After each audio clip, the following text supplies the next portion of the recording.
ओम नमो भगवते वासुदेवाय। आप सभी भक्तों पर विष्णु भगवान की कृपा सदा सर्वदा बनी रहे।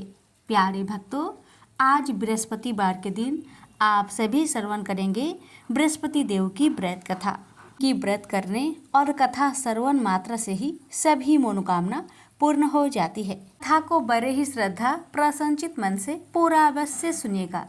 कथा हिंदू धर्म में गुरुवार के व्रत का विशेष महत्व है। इस दिन भगवान विष्णु की उपासना करने और व्रत रखने से सभी मनोकामनाओं की पूर्ति होती है। दरअसल सप्ताह का गुरुवार का दिन प्रभु विष्णु, नारायण और बृहस्पति देव को समर्पित है। ऐसे में इस दिन उपवास और पूजा का महत्व और बढ़ जाता है। मान्यताओं के मुताबिक गुरुवार का व्रत रखने से विष्णु जी के साथ माता लक्ष्मी की भी कृपा प्राप्त होती है। तो आइए श्रवण करते हैं गुरुवार व्रत कथा। प्राचीन काल की बात है। किसी राज्य में एक बड़ा प्रतापी और दानी राजा राज्य करता था। वह हर गुरुवार को व्रत रखकर दीन दुखियों की मदद करके पुण्य प्राप्त करता था। परंतु ये बात उसकी रानी को अच्छी नहीं लगती थी। वह न तो व्रत करती थी और न ही दान पुण्य में विश्वास रखती थी। इतना ही नहीं, वह राजा को भी ऐसा करने से मना करती थी। एक समय की बात है। राजा शिकार खेलने के लिए वन में गए। घर पर रानी और दासी थी। उसी समय गुरु बृहस्पति देव साधु का रूप धारण कर राजा के दरवाजे पर भिक्षा मांगने आए। साधु ने जब रानी से भिक्षा मांगी तो वह कहने लगी, हे साधु महाराज, मैं इस दान और पुण्य से तंग आ गई हूँ। आप कोई ऐसा उपाय बताएं जिससे कि सारा धन नष्ट हो जाए और मैं आराम से रह सकूं। इतना सुनकर बृहस्पति देव ने कहा, हे देवी, तुम बड़ी विचित्र हो। संतान और धन से कोई दुखी होता है? अगर अधिक धन है तो उसे शुभ कार्यों में लगाओ, कुंवारी कन्याओं का विवाह कराओ, विद्यालय और बाग बगीचे का निर्माण कराओ, जिससे तुम्हारे दोनों लोग सुधरे। परंतु साधु की इन बातों से रानी को खुशी नहीं हुई।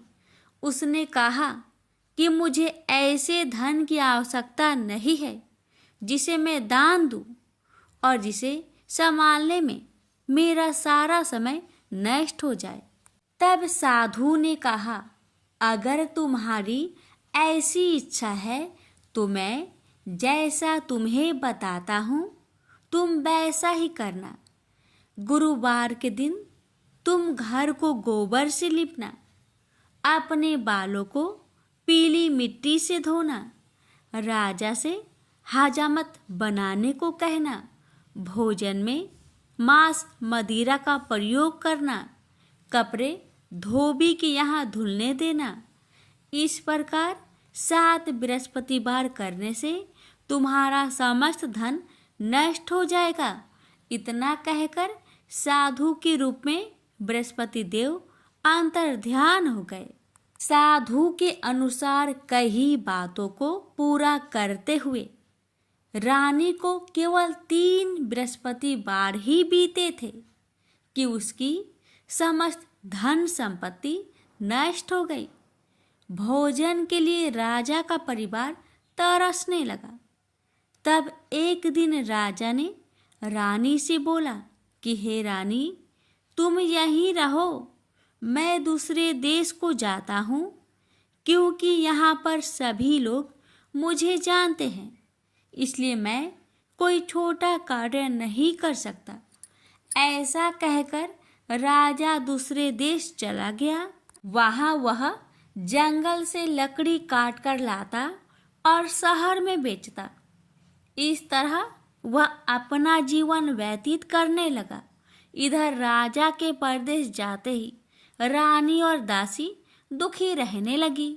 एक बार जब रानी और दासी को 7 दिन तक बिना भोजन के रहना पड़ा, तो रानी ने अपनी दासी से कहा, हे दासी, पासी के नगर में मेरी बहन रहती है, वह बड़ी धनवान है, तो उसके पास जा और कुछ ले आ, ताकि थोड़ी बहुत गुजर बसर हो जाए। दासी रानी की बहन के पास गई। उस दिन गुरुवार था और रानी की बहन उस समय बृहस्पतिवार व्रत की कथा सुन रही थी। दासी ने रानी की बहन को अपनी रानी का संदेश दिया, लेकिन रानी की बड़ी बहन ने कोई उत्तर नहीं दिया। जब दासी को रानी की बहन से कोई उत्तर नहीं मिला, तो वह बहुत दुखी हुई और उसे क्रोध भी आया। दासी ने वापस आकर रानी को सारी बात बता दी। ये सुनकर रानी ने अपने भाग्य को कोसा। उधर रानी की बहन ने सोचा कि मेरी बहन की दासी आई थी, परंतु मैं उससे नहीं बोली, इससे वह बहुत दुखी हुई होगी। कथा सुनकर और पूजा समाप्त करके वह अपनी बहन के घर आई और कहने लगी, हे बहन, मैं बृहस्पतिवार का व्रत कर रही थी, तुम्हारी दासी मेरे घर आई थी, परंतु जब तक कथा होती है तब तक ना तो उठते हैं और ना ही बोलते हैं, इसलिए मैं नहीं बोली। बताओ दासी, क्यों आई थी? रानी बोली, बहन, तुमसे क्या छिपाऊं, हमारे घर में खाने तक को अनाज नहीं था। ऐसा कहते कहते रानी की आंखें भर आई। उसने दासी समेत पिछले 7 दिनों से भूखे रहने तक की बात अपनी बहन को विस्तार पूर्वक सुना दी। रानी की बहन बोली, देखो बहन, भगवान बृहस्पति देव सबकी मनोकामना को पूर्ण करते हैं। देखो, शायद तुम्हारे घर में अनाज रखा हो। पहले तो रानी को विश्वास नहीं हुआ, पर बहन के आग्रह करने पर उसने अपनी दासी को अंदर भेजा, तो उसे सचमुच अनाज से भरा एक घड़ा मिल गया। यह देखकर दासी को बड़ी हैरानी हुई। दासी रानी से कहने लगी, हे रानी, जब हमको भोजन नहीं मिलता तो हम व्रत ही तो करते हैं, इसलिए क्यों ना इनसे व्रत और कथा की विधि पूछ ली जाए, ताकि हम भी व्रत कर सके। तब रानी ने अपनी बहन से बृहस्पतिवार व्रत के बारे में पूछा। उसकी बहन ने बताया, बृहस्पतिवार के व्रत में चने की दाल और मुनक्का से विष्णु भगवान का केले के जड़ में पूजन करे तथा दीपक जलाए, व्रत कथा सुने और पीला भोजन ही करे। इससे बृहस्पति देव प्रसन्न होते हैं। व्रत और पूजन विधि बताकर रानी की बहन अपने घर लौट आई। 7 दिन के बाद जब गुरुवार आया तो रानी और दासी ने व्रत रखा। घुड़सार में जाकर चना और गुड़ लेकर आई। फिर उससे केले की जड़ तथा विष्णु भगवान का पूजन किया। अब पीला भोजन कहाँ से आए, इस बात को लेकर दोनों बहुत दुखी थे। चूंकि उन्होंने व्रत रखा था, इसलिए बृहस्पति देव उनसे प्रसन्न थे। इसलिए वे एक साधारण व्यक्ति का रूप धारण कर 2 थालों में सुंदर पीला भोजन दासी को दे गए। भोजन पाकर दासी प्रसन्न हुई और फिर रानी के साथ मिलकर भोजन ग्रहण किया।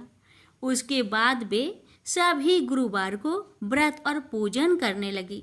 बृहस्पति भगवान की कृपा से उनके पास फिर से धन संपत्ति आ गई, परंतु रानी फिर से पहले की तरह आलस्य करने लगी। तब दासी बोली, देखो रानी, तुम पहले भी इस प्रकार आलस्य करती थी। तुम्हें धन रखने में कष्ट होता था, इस कारण सभी धन नष्ट हो गया, और अब जब भगवान बृहस्पति की कृपा से धन मिला है तो तुम्हें फिर से आलस्य होता है। रानी को समझाते हुए दासी कहती है कि बड़ी मुसीबतों के बाद हमने यह धन पाया है, इसलिए हमें दान पुण्य करना चाहिए, भूखे मनुष्य को भोजन कराना चाहिए और धन को शुभ कार्य में खर्च करना चाहिए, जिससे तुम्हारे कुल का यश बढ़ेगा, स्वर्ग की प्राप्ति होगी और पितृ प्रसन्न होंगे। दासी की बात मानकर रानी अपना धन शुभ कार्य में खर्च करने लगी, जिससे पूरे नगर में उसका यश फैलने लगा। बृहस्पतिवार व्रत कथा के बाद श्रद्धा के साथ आरती की जानी चाहिए। इसके बाद प्रसाद बांटकर उसे ग्रहण करना चाहिए। एक दिन राजा दुखी होकर जंगल में एक पेड़ के नीचे आसन जमाकर बैठ गया। वह अपनी दशा को याद करके व्याकुल होने लगा। बृहस्पतिवार का दिन था। एकाएक उसने देखा कि निर्जन वन में एक साधु प्रकट हुए। वह साधु भेष में स्वयं बृहस्पति देवता थे। लकड़हारे के सामने आकर बोले, हे लकड़हारे, इस सुनसान जंगल में तू चिंता मग्न क्यों बैठा है?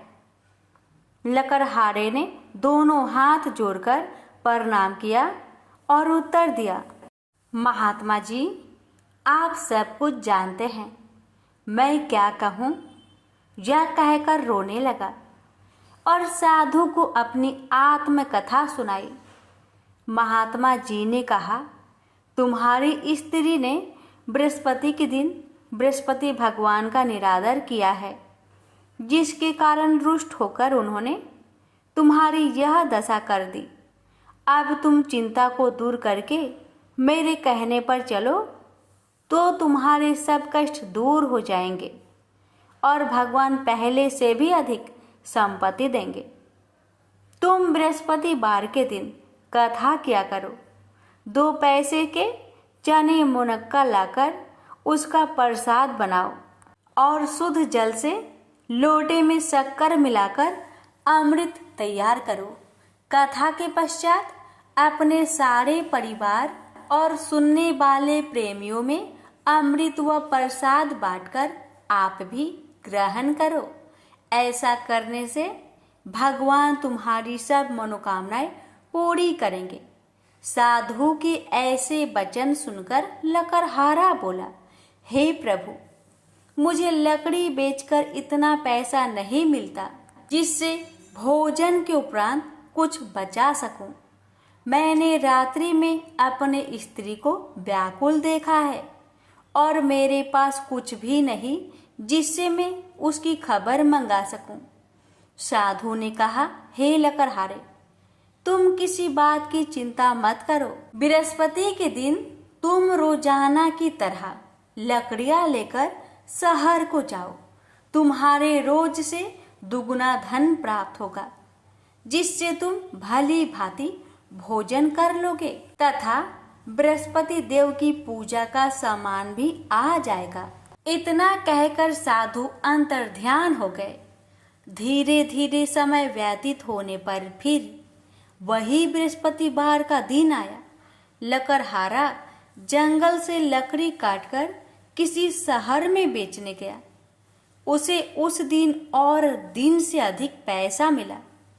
राजा ने चना गुड़ आदि लाकर गुरुवार का व्रत किया। उस दिन से उसके सभी कलेश दूर हुए। परंतु जब दोबारा गुरुवार का दिन आया तो बृहस्पतिवार का व्रत करना भूल गया। इस कारण बृहस्पति भगवान नाराज हो गए। उस दिन उस नगर के राजा ने विशाल यज्ञ का आयोजन किया तथा शहर में यह घोषणा करा दी कि कोई भी मनुष्य अपने घर में भोजन न बनावे, न आग जलावे। समस्त जनता मेरे यहाँ भोजन करने आवे। इस आज्ञा को जो न मानेगा उसे फांसी की सजा दी जाएगी। इस तरह की घोषणा संपूर्ण नगर में करवा दी गई। राजा की आज्ञा अनुसार शहर के सभी लोग भोजन करने गए, लेकिन लकड़हारा कुछ देर से पहुंचा, इसलिए राजा उसको अपने साथ घर लिवा ले गए और ले जाकर भोजन करा रहे थे। तो रानी की दृष्टि उस खूंटी पर पड़ी जिस पर उसका हार लटका हुआ था। वह वहां पर दिखाई नहीं दिया। रानी ने निश्चय किया कि मेरा हार इस मनुष्य ने चुरा लिया है। उसी समय सिपाहियों को बुलवाकर उसको कारागार में डलवा दिया। जब लकड़हारा कारागार में पड़ गया और बहुत दुखी होकर विचार करने लगा कि ना जाने कौन से पूर्व जन्म के कर्म से मुझे यह दुख प्राप्त हुआ है, और उसी साधु को याद करने लगा जो कि जंगल में मिला था। उसी समय तत्काल बृहस्पति देव साधु के रूप में प्रकट हुए और उसकी दशा को देखकर कहने लगे, अरे मूर्ख, तूने बृहस्पति देव की कथा नहीं करी, इस कारण तुझे दुख प्राप्त हुआ है। अब चिंता मत कर। बृहस्पतिवार के दिन कारागार के दरवाजे पर 4 पैसे पड़े मिलेंगे। उनसे तू बृहस्पति देव की पूजा करना, तेरे सभी कष्ट दूर हो जाएंगे। बृहस्पति के दिन उसे 4 पैसे मिले। लकड़हारे ने कथा कही। उसे रात्रि को बृहस्पति देव ने उस नगर के राजा को सपन में कहा, हे राजा, तुमने जिस आदमी को कारागार में बंद किया है वह निर्दोष है, वह राजा है, उसे छोड़ देना। रानी का हार उसी खूंटी पर लटका है। अगर तू ऐसा नहीं करेगा तो मैं तेरे राज्य को नष्ट कर दूंगा। इस तरह रात्रि के सपनों को देखकर राजा प्रातः काल उठा और खूंटी पर हार देखकर लकड़हारे को बुलाकर क्षमा मांगी तथा लकड़हारे को योग सुंदर वस्त्र आभूषण देकर विदा कर दिया। बृहस्पति देव की आज्ञा अनुसार लकड़हारा अपने नगर को चल दिया। राजा जब अपने नगर के निकट पहुंचा तो उसे बड़ा आश्चर्य हुआ। नगर में पहले से अधिक बाग, तालाब, कुएं तथा बहुत सी धर्मशाला, मंदिर आदि बन गई है। राजा ने पूछा, यह किसका बाग और धर्मशाला है? तब नगर के सब लोग कहने लगे, यह सब रानी और बांदी की है। तो राजा को आश्चर्य हुआ और गुस्सा भी आया। जब रानी ने यह खबर सुनी कि राजा आ रहे हैं तो उन्होंने बांदी से कहा कि हे दासी, देख, राजा हमको कितनी बुरी हालत में छोड़ गए थे। हमारी ऐसी हालत देखकर वह लौट न जाए, इसलिए तू दरवाजे पर खड़ी हो जा। आज्ञा अनुसार दासी दरवाजे पर खड़ी हो गई। राजा आए तो उन्हें अपने साथ लिवा लाई। तब राजा ने क्रोध करके अपनी रानी से पूछा कि यह धन तुम्हें कैसे प्राप्त हुआ? तब उन्होंने कहा, हमें यह सब धन बृहस्पति देव के इस व्रत के प्रभाव से प्राप्त हुआ है। राजा ने निश्चय किया कि 7 रोज बाद तो सभी बृहस्पति देव का पूजन करते हैं, परंतु मैं प्रतिदिन दिन में 3 बार कहानी तथा रोज व्रत किया करूंगा। अब हर समय राजा ने दुपट्टे में चने की दाल बांधी रहती तथा दिन में 3 बार कहानी कहता। एक रोज राजा ने विचार किया कि चलो अपनी बहन के यहाँ हो आवे। इस तरह निश्चय कर राजा घोड़े पर सवार हो अपनी बहन के यहाँ को चलने लगा। मार्ग में उसने देखा कि कुछ आदमी एक मुर्दे को लिए जा रहे हैं। उन्हें रोककर राजा कहने लगा, अरे भाइयों, मेरी बृहस्पति देव की कथा सुन लो। वे बोले, लो, हमारा तो आदमी मर गया है, इसको अपनी कथा की परी है। परंतु कुछ आदमी बोले, अच्छा कहो, हम तुम्हारी कथा भी सुनेंगे। राजा ने दाल निकाली और जब कथा आधी हुई थी कि मुर्दा हिलने लग गया, और जब कथा समाप्त हो गई तो राम राम करके मनुष्य उठकर खड़ा हो गया।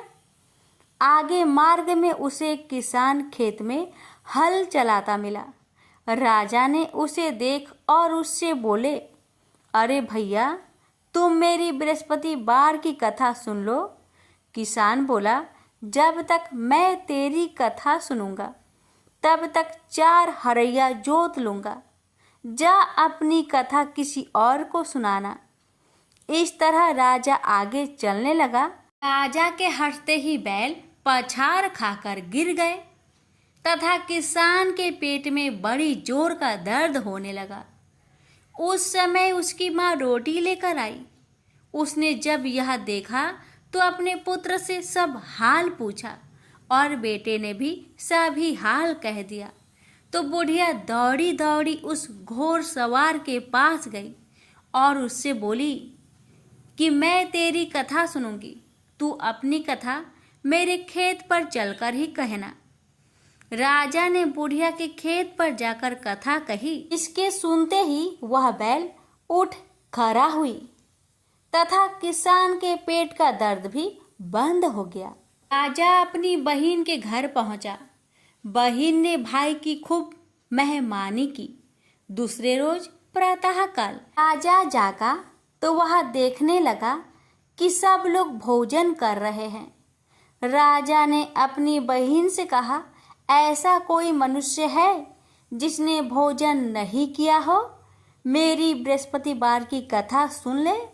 बहिन बोली, हे भैया, यह देश ऐसा ही है कि पहले यहाँ लोग भोजन करते हैं, बाद में अन्य काम करते हैं। अगर कोई पड़ोस में हो तो देख आऊं।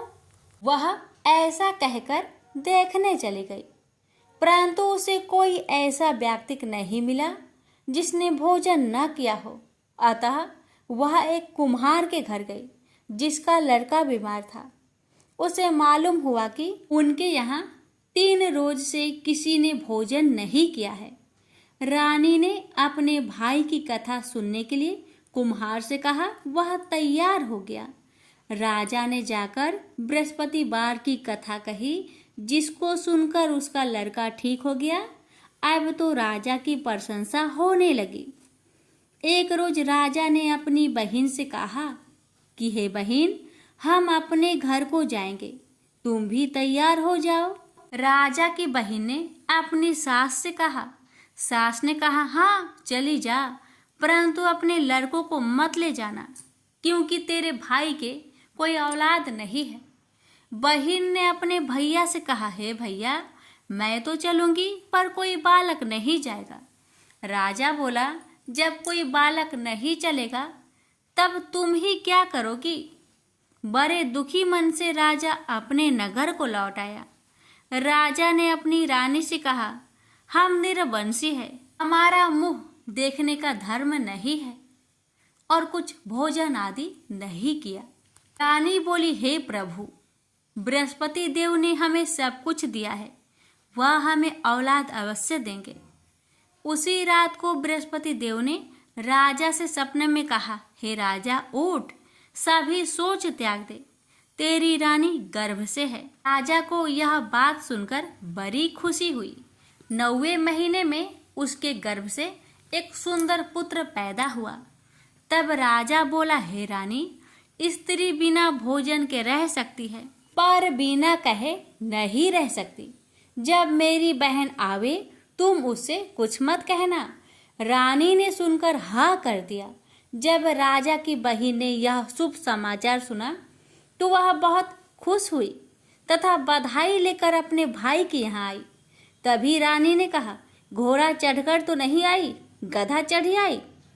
राजा की बहन बोली, भाभी, मैं इस प्रकार न कहती तो तुम्हें औलाद कैसे मिलती? बृहस्पति देव ऐसे ही हैं, जैसी जिसके मन में कामनाएं हैं सभी को पूर्ण करते हैं।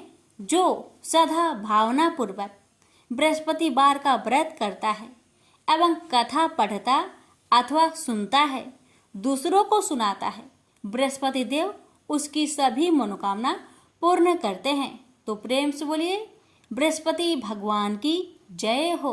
अब श्रवण करें बृहस्पतिवार व्रत की आरती। जय बृहस्पति देवा, ओम जय बृहस्पति देवा, छिन छिन भोग लगाऊं कदली फल मेवा।